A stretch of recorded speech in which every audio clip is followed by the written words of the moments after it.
السلام علیکم دوستو، میں ہوں عریش اور آپ ہیں اس وقت میرے یوٹیوب چینل عریشان ناولز پہ۔ آج ہم ریڈ کریں گے ناول بھیگی پلکوں پر نام تمہارا ہے کہ ایپیسوڈ نمبر 17۔ تو چلیے سٹارٹ کرتے ہیں۔ دادا سائیں کی غضبناک آواز سن کر کردم نے دھڑکن کو اپنے پیچھے کیا تھا، جبکہ انہیں کردم کو اس طرح سے دیکھتے پا کر دھڑکن کردم کے پیچھے چھپ گئی۔ ان دونوں کو غصیلی نگاہوں سے دیکھتے دادا سائیں وہیں سے پلٹ گئے۔ تم کمرے میں جاؤ، میں دادا سائیں سے مل کے آتا ہوں، کردم نے اسے جانے کا اشارہ کیا۔ کردم سائیں، دادا سائیں آپ کو کچھ کہیں گے تو نہیں؟ دھڑکن معصومیت سے بولی تو وہ مسکرایا۔ ابھی یہ تو ان کے پاس جانے سے ہی پتہ چلے گا نا، آخر اتنا بڑا رول توڑ دیا ہے ہم نے نہیں، صرف آپ نے۔ میرا نام بھی مت لینا، دھڑکن نے آنکھیں دکھاتے ہوئے کہا۔ واہ، تمہارا نام بھی نہ لوں اور میں جاؤں بھاڑ میں؟ کردم نے گھورا تھا۔ ہاں تو میں نے تھوڑی نا کچھ کیا ہے، یہ آپ ہی کا آئیڈیا تھا جھولا لگانا پھر بارش میں بھیگنا۔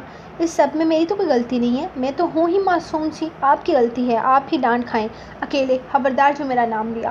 وہ فوراً ہی اس کے قریب سے نکل کر حویلی کے اندر آئی، جہاں دروازے کے پیچھے ہی تائشہ کھڑی ظالمانہ انداز میں مسکرا رہی تھی۔ مطلب صاف تھا دادا سائیں کو یہاں تک پہنچانے والی وہی تھی۔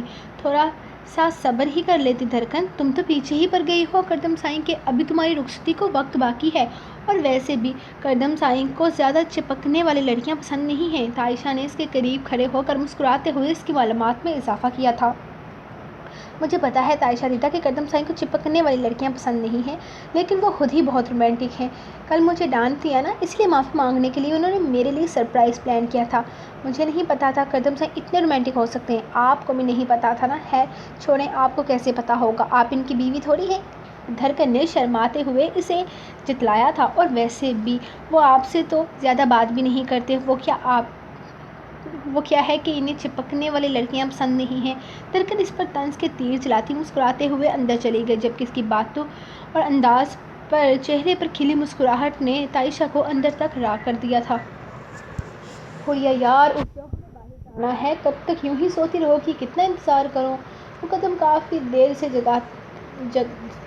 سے جاگا ہوا تھا، ایک تو پورے ہوٹل کا راؤنڈ بھی لگا کے آیا تھا، اور اب بے چینی سے اس کے جاگنے کا انتظار کر رہا تھا۔ کل رات مقدم نے اپنے ہر انداز میں اس کے لیے اپنی محبت کا اظہار کیا تھا، جبکہ وہ اس کی باہوں میں بکھرتی اس کی محبت کے ہر رنگ میں رنگتی چلی جا رہی تھی۔ ہور، اگر تم اب نہیں جاگی نا تو پھر میں تمہیں اپنے طریقے سے جگاؤں گا، اور یقیناً پھر تم مجھ سے ناراض ہو جاؤ گی، اس کے کان کے قریب سرگوشی نما آواز میں بولا۔ مقدم سائیں، آپ بہت خراب ہیں نا، مجھے نہ رات میں سونے دیتے ہیں اور نہ ہی دن میں۔ ہور کروٹ بدلتے دوسری طرف سونے کی کوشش کرنے لگی، جبکہ اس کی بڑبڑاہٹ سن کر مقدم کے چہرے پر مسکراہٹ آ گئی تھی۔ کیا کروں میری نازک سی گڑیا، تمہیں سونے دے کر خود پر جبر نہیں کر سکتا، وہ اسے اپنی باہوں میں بھرتے ہوئے محبت سے بولا۔ اور مجھے نہ سونے دے کر مجھ پر جبر کر سکتے ہیں، وہ آہستہ سے بڑبڑائی۔ نہیں، بالکل بھی نہیں، لیکن تمہیں ہی تو گھومنے جانا تھا نا، اب اس طرح سے سارا وقت سوتے گزار کر تم خود ہی اس حسین جگہ کی بے قدری کر رہی ہو۔ میرے دل کا قرار، مقدم نرمی سے اس کے گالوں کو لبوں سے چھوتے ہوئے بولا۔ آپ کے دل کا قرار اس وقت سونا چاہتا ہے مقدم سائیں، ہور معصومیت سے بھرپور آواز میں لاڈ سے بولی۔ شاید نیند کے خمار میں وہ خود بھی نہیں جانتی تھی کہ وہ کیا بول رہی ہے۔ مقدم کو اس پر ٹوٹ کر پیار آیا۔ ٹھیک ہے میرے دل کا قرار، تم سو جاؤ، ہم شام کو باہر چلیں گے۔ وہ نرمی سے اس کا ماتھا چومتا اس کا کمر برابر کرنے لگا، جبکہ اسے اپنے قریب سے اٹھتا محسوس کر کے ہوریا فوراً اس کی طرف کروٹ لیتے اس کے سینے میں اپنا سر رکھ گئی، جس پر مقدم کو یقین آ گیا کہ وہ آدھی جاگی سوئی کیفیت میں ہے، کیونکہ اگر وہ پوری جاگ رہی ہوتی تو اس طرح سے اس کے قریب آنے کی غلطی کبھی نہ کرتی۔ جبکہ اس کی نیند کا فائدہ اٹھاتے مقدم نے اسے اپنی باہوں کا گھیرا تنگ کر لیا تھا۔ اس کے تنگ ہوتے گھیرے میں ایک بار وہ کسمسائی اور پھر بے خبر سو گئی۔ ملک صاحب، مقدم شاہ ایک لمحے کے لیے بھی آپ کی بیٹی کو تنہا نہیں چھوڑتا، وہ ہر وقت اس کے ساتھ رہتا ہے، ہم چاہ کر بھی کچھ نہیں کر پا رہے، اور مجھے تو لگتا ہے کہ مقدم شاہ کو ہم پر شک بھی ہو گیا ہے۔ ملک کے آدمی نے اپنا ڈر بیان کرتے ہوئے کہا۔ مجھے اس بات کی پرواہ نہیں، مجھے بس یہ جاننا ہے کہ میری بیٹی تنہا کب ہوتی ہے، اسی دوران میں اس مقدم کی حقیقت کے ساتھ ساتھ شاہ سائیں کے بارے میں بھی اسے سب کچھ بتا دوں گا، پھر یقیناً میری بیٹی مقدم شاہ کے ساتھ نہیں رہنا چاہے گی، اور ویسے بھی کچھ دنوں کے لیے میں گاؤں واپس جا رہا ہوں، اماں سائیں کی طبیعت بہت زیادہ خراب ہے، ڈاکٹر نے جواب دے دیا ہے۔ ملک نے پریشانی سے کہا۔ ٹھیک ہے ملک صاحب، آپ گھر ہو آئیں،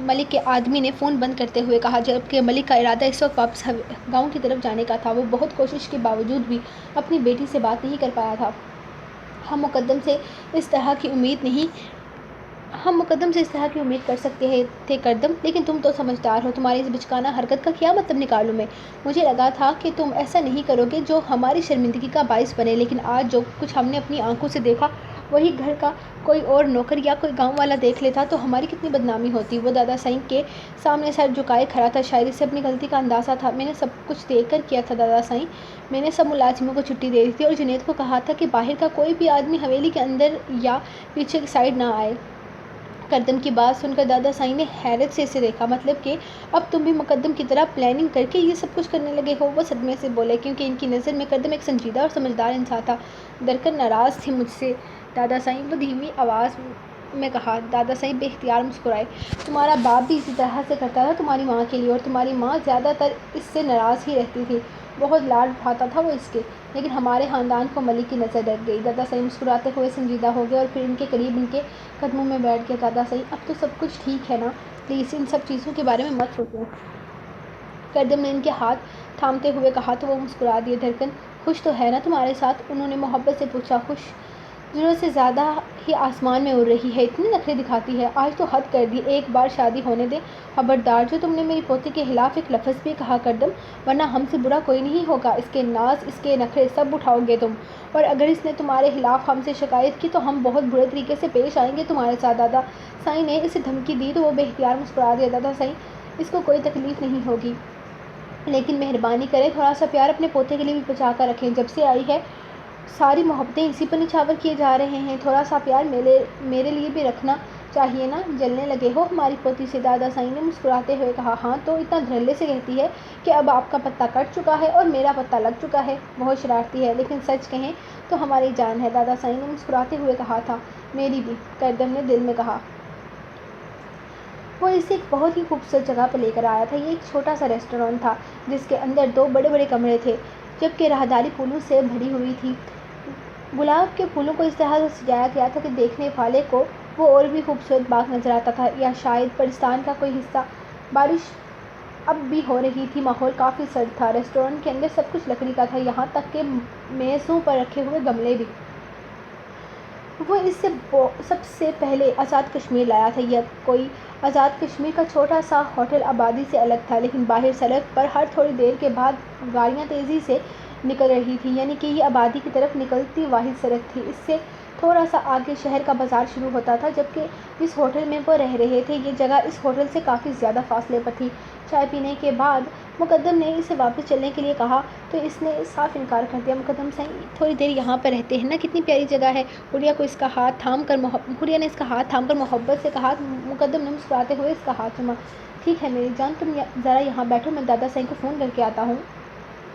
وہ محبت سے اس کے گالوں کو چھوتا اٹھا اور فاصلے پر ہو کر فون کرنے لگا۔ تبھی شیشے کی دیوار کے ساتھ ایک گاڑی آ کر رکی، جس میں سے 2 لڑکیاں نکلی اور ہوٹل کے اندر چلی آئی اور اس سے پہلے والے ٹیبل پر بیٹھ گئی، جبکہ ان دونوں لڑکیوں کا سارا دھیان باہر فون پر لگے مقدم پر تھا۔ حوریہ ان کے تنگ و چست کپڑے دیکھ کر شرمندہ ہو رہی تھی، جبکہ انہیں اس طرح سے مقدم کو دیکھتے اسے اچھا خاصا غصہ آ گیا تھا۔ ان دونوں لڑکیوں کو گھورتے وہ اٹھی اور مقدم کا ہاتھ تھاما۔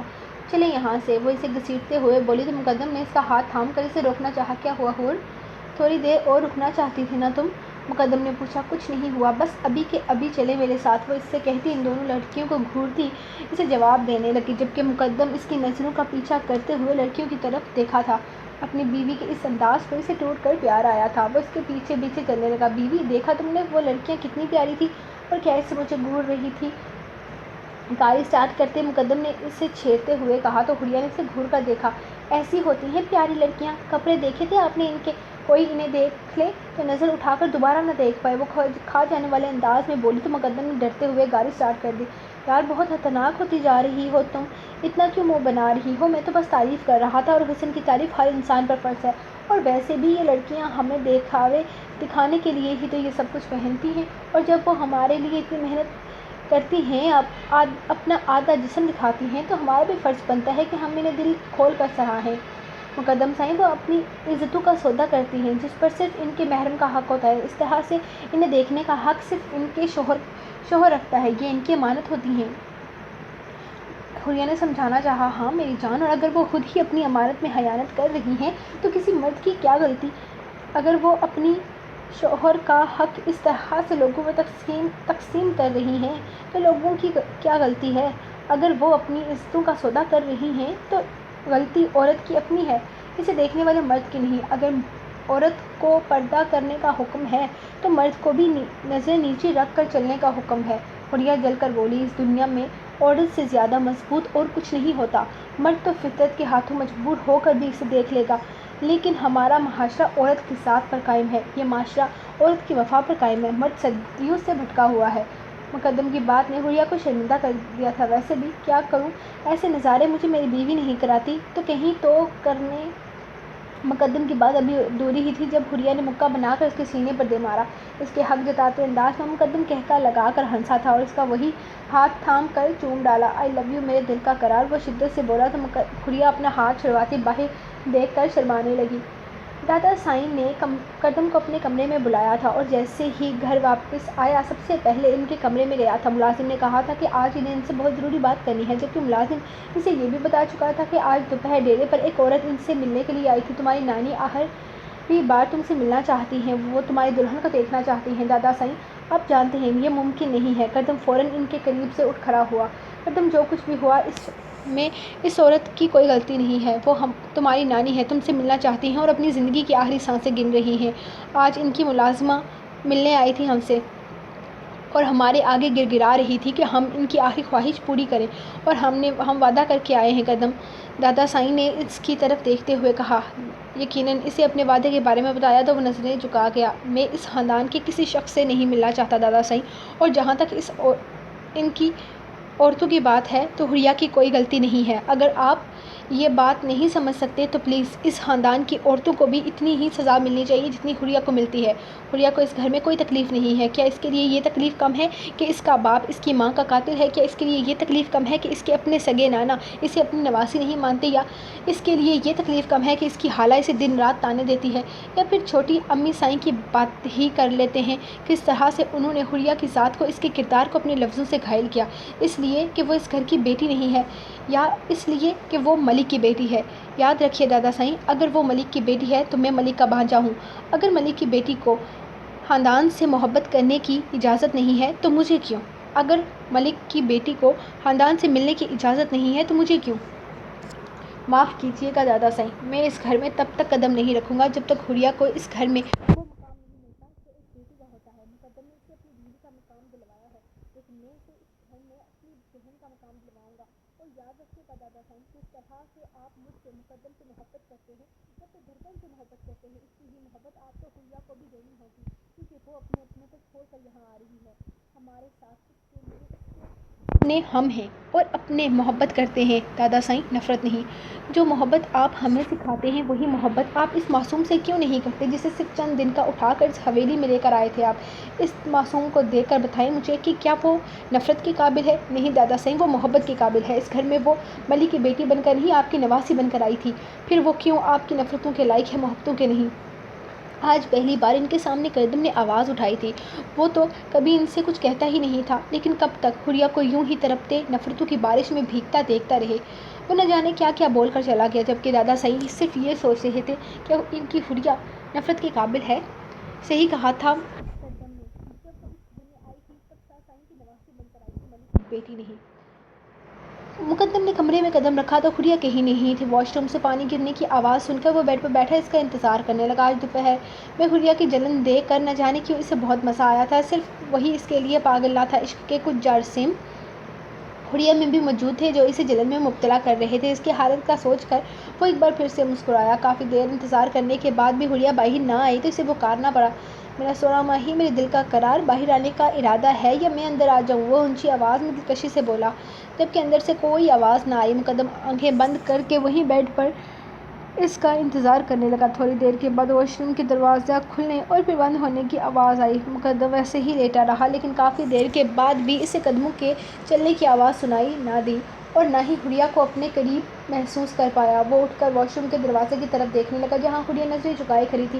اس کے کپڑوں کو دیکھ کر بے ساختہ مسکرا دیا۔ ٹائٹ جینز میں چھوٹی سی شرٹ پہنے وہ اس کی 14 طبق روشن کر گئی تھی۔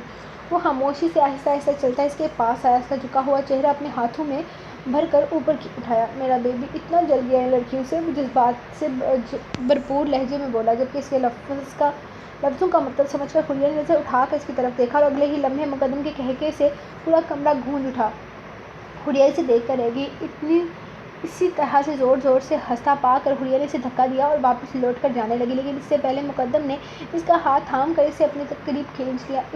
ابھی اتنی محنت کر ہی لی ہے میرے دل کے قرار نے، تو داد تو وصول کر لو، وہ اس کے چہرے پر جھکتے ہوئے بولا۔ اس کے ہوشربا سرابے کو اپنی باہوں میں بڑھے وہ بیڈ پر لے آیا۔ تم بہت خوبصورت ہو، میرے لیے دنیا کی سب سے خوبصورت عورت۔ مجھے اپنی طرف متوجہ کرنے کے لیے تمہیں یہ سب کچھ کرنے کی ضرورت نہیں ہے، تم سادگی میں ہی مجھے چاروں شانے چت کرنے کی صلاحیت رکھتی ہو، وہ اس کے چہرے پر جھکتے ہوئے بولا۔ اس دنیا میں کوئی اور تمہاری جگہ نہیں لے سکتا، اس دل کی سلطنت نے تمہیں ملکہ کا مقام دیا ہے، اب اس دل کی سلطنت پر کوئی قبضہ نہیں کر سکتا۔ مقدم شاہ کی محبت کی میم پر بس تمہاری ملکیت ہے، اس کے ہے پر صرف تمہارا حق ہے، اس کے بے پر بس تم بسی ہو، اس کے تے پر بس تمہیں پانے کی طرف ہے۔ وہ اس کے چہرے کو نرمی سے اپنے ہاتھوں میں بھرے اسے اپنی محبتوں کے حرف کا مطلب سمجھا رہا تھا، جبکہ اس کے لفظوں کو اپنے دل میں اترتا محسوس کرتی حریہ اس کی باہوں میں پگھلنے لگی۔ اب ان سب باتوں کا کوئی مطلب نہیں ہے چودھری، یہ زمین ہمارے نام ہو چکی ہے، سب کچھ ہمارا ہے، اب بیکار میں یہ باتیں کر کے تم اپنا اور ہمارا وقت ضائع کر رہے ہو، اس لیے میں نہیں چاہتا کہ یہاں کوئی بھی بدمزگی ہو۔ میں اس زمین پر کام کرنا شروع کر چکا ہوں، بہتر ہوگا کہ تم اپنا بوریا بستر یہاں سے اٹھا کر یہاں سے نکل جاؤ۔ چودھری 3 دن سے اس زمین پر قبضہ جمائے بیٹھا تھا، اس نے سبھی آدمیوں کو اس زمین پر لگایا ہوا تھا، کسی بھی باہر والے کو زمین کی طرف آنے نہیں دے رہا تھا، لیکن آج قدم کے غصے کی انتہا ہو گئی تھی۔ 2 دن میں یہاں پر کام شروع ہونے والا تھا، کل تک اسے لگ رہا تھا کہ چودھری خود ہی باز آ جائے گا، لیکن ایسا نہیں ہوا۔ اس زمین پر بچیوں کا اسکول بنانا دادا جان کی خواہش تھی، جسے پورے کرنے کے لیے وہ کسی بھی حد تک جا سکتا تھا۔ میں تمہیں آخری بار کہہ رہا ہوں قدم شاہ، یہ زمین میری ہے، اس پر میرا حق ہے۔ مقدم شاہ کی مار کھانے کے بعد وہ 10 دن تک ہسپتال میں ہی رہا تھا اور اب ہسپتال سے واپس آ کر پھر سے زمینوں پر قبضہ کر لیا تھا۔ اس وقت وہ بالکل بے فکر تھا، اسے پتہ تھا کہ مقدم شاہ اس وقت یہاں پر نہیں ہے، اور وہ جانتا تھا کہ شاہ سائیں کے دونوں پوتوں میں سے باقی صرف مقدم ہی ہے، وہی اپنا غصہ کنٹرول نہیں کرتا اور مار پیٹ پر اتر آتا ہے، جبکہ قدم ایسے معاملات سمجھداری سے حل کرتا تھا۔ مقدم شاہ کو یہاں نہ پا کر چودھری بالکل بے فکر ہو گیا تھا۔ میں تمہیں 2 دن کا وقت دے رہا ہوں چودھری، ان 2 دنوں میں مجھے تمہاری شکل اس زمین پر تو کیا اس گاؤں میں بھی نظر نہیں آنی چاہیے، ورنہ بہت پچھتاؤ گے۔ وہ اسے وارن کرتے ہوئے اٹھ کھڑا تھا۔ میں کسی سے نہیں ڈرتا قدم شاہ، یہ میری زمین ہے اور اس پر میرا حق ہے، یہ زمین میں تمہیں نہیں دوں گا۔ پیچھے سے دور دور تک چودھری کی چلانے کی آوازیں آ رہی تھی، جبکہ قدم یہ سوچ رہا تھا کہ اب دادا سائیں کو کیا جواب دے گا کہ اب زمینوں پر کام شروع کیوں نہیں ہوا۔ ہمیں سمجھ نہیں آ رہا کہ ہم تمہارے لیے کیا گفٹ لیں، ہم تو ٹھیک سے تمہاری پسند ناپسند کے بارے میں بھی نہیں جانتے۔ دادا سائیں نے بہت سوچا کہ وہ درکن کو اس کی سالگرہ پر کیا تحفہ دیں، لیکن پھر کنفیوز ہو گئے۔ درکن کی پسند آج اور تو کل کچھ اور تھی، اسی لیے انہوں نے درکن سے ہی پوچھنا بہتر سمجھا۔ اوہ دادا سائیں، گفٹ پوچھ کر نہیں دیا جاتا، آپ کو جو پسند ہے آپ مجھے دے دیں، لیکن اچھا سا ہونا چاہیے جو مجھے بہت پسند ہو۔ اس نے ایک بار ایک شرط بھی رکھی۔ لیکن درکن تمہیں کیا پسند ہے یہ بھی تو بتاؤ نا۔ دادا سائیں کے اس انداز پر احمد صاحب آہستہ سے مسکرائے تھے۔ آہانہ کے بعد درکن وہ پہلی لڑکی تھی جس سے دادا سائیں اس طرح سے بات کرتے تھے۔ ویسے تو ہم تمہیں کچھ دن پہلے ہی ایک خوبصورت تحفہ دے چکے ہیں، دادا سائیں نے سوچتے ہوئے کہا۔ وہ کون سا تحفہ؟ درکن حیرت اور صدمے سے انہیں دیکھنے لگی۔ وہ کون سے تحفے کی بات کر رہے تھے، اور یہ نہ ہو کہ اس تحفے کی وجہ سے اسے نیا تحفہ نہ ملے۔ قدم نے کمرے میں قدم رکھا اور ان کی آخری بات سنی۔ ارے ہم نے تمہیں اپنا پوتا دیا ہے، دادا سائیں نے مسکراتے ہوئے کہا۔ واپس لے لیں، مجھے نہیں چاہیے۔ قدم کے قدم وہیں پر رک گئے تھے۔ کیا کہا؟ تمہیں ہمارا پوتا نہیں چاہیے؟ دادا سائیں نے کہا۔ اور نہیں تو کیا، آپ سوچیں، ہو سکتا ہے آپ مجھے ان سے بھی بہتر کوئی تحفہ دے سکیں۔ درکن کے انداز سے لگ رہا تھا کہ دادا سائیں کا یہ تحفہ اسے کچھ خاص پسند نہیں ہے۔ میری چھوٹی سی پٹاخہ سائی گفٹ تو تمہیں میں دوں گا۔ قدم نے کمرے میں قدم رکھ کر اندر آتے ہوئے سوچا تھا، دادا سائیں مجھے آپ سے بہت ضروری بات کرنی ہے، اٹھو تم چائے بناؤ میرے لیے۔ اس نے دادا سائیں کے قریب بیٹھتے ہوئے اسے عورت دیا تھا، جس پر دھڑکن کا منہ بن گیا۔ حد ہے، چائے پی پی کر کالے ہو جائیں گے دادا سائیں۔ میں نے آج آپ کو دوپہر میں چائے کے نقصانات بتائے تھے نا، بتائیں ذرا۔ دھڑکن نے آج سارا دن انٹرنیٹ پہ چائے کے نقصانات نکالے تھے، کیونکہ 3-4 دن سے وہ مسلسل اس کے لیے چائے بنا بنا کر تھک چکی تھی۔ ویسے تو اس نے ہر سٹائل میں چائے بنا کر کردم کے سامنے پیش کی تھی، لیکن نہ جانے کردم کون سی مٹی کا بنا ہوا تھا کہ جیسی بھی چائے بنتی خاموشی سے پی جاتا۔ دادا سائیں آپ مجھے بتائیں چائے کے نقصانات، اور آپ جائیں اور چائے بنائیں، کردم نے اسے بھیجتے ہوئے کہا تو دادا سائیں اور احمد شاہ دونوں ہی مسکرا دیے۔ میں بھی چلتا ہوں دادا سائیں، مجھے ذرا واک کرنی ہے۔ احمد شاہ اٹھتے ہوئے دھڑکن کے ساتھ ہی باہر نکل گئے، جبکہ دھڑکن نے جاتے ہوئے منہ کے اتنے ڈیزائن بنائے تھے کہ کردم کے علاوہ سبھی اس پر ہنستے رہے۔ تم کیا تحفہ دینے والے ہو ہماری پوتی کو؟ دادا سائیں نے مسکراتے ہوئے کہا۔ میں خود تحفہ ہوں دادا سائیں، کردم شاہ شرارت سے بولا۔ ہم سیریس ہیں کردم، میں بھی سیریس ہوں دادا سائیں۔ کل آپ اپنی پوتی کی آزادی ختم کر دیں، کل ہی رخصت کردم نے انہیں آئیڈیا دیا۔ تمہارا دماغ تو خراب نہیں ہو گیا؟ کل اس کی سالگرہ ہے جو ہم بہت اچھے سے منانا چاہتے ہیں، اور ویسے بھی ہمارا تحفہ اسے کچھ خاص پسند نہیں ہے۔ دادا سائیں نے اس کی طرف اشارہ کرتے ہوئے کہا۔ وقت کے ساتھ تحفہ خود پسند آ جائے گا، آپ فکر نہ کریں۔ مقدم کو تو آنے دو، دادا سائیں نے مسکراتے ہوئے کہا۔ انہوں نے ہنی مون پر جانے سے پہلے میرا انتظار کیا تھا، نہیں نا؟ تو میں بھی رخصتی کے لیے ان کا انتظار کیوں کروں؟ کردم کے پاس آج ہر سوال، ہر بات کا جواب موجود تھا۔ ہماری پوتی اتنی اچھی لگنے لگی ہے؟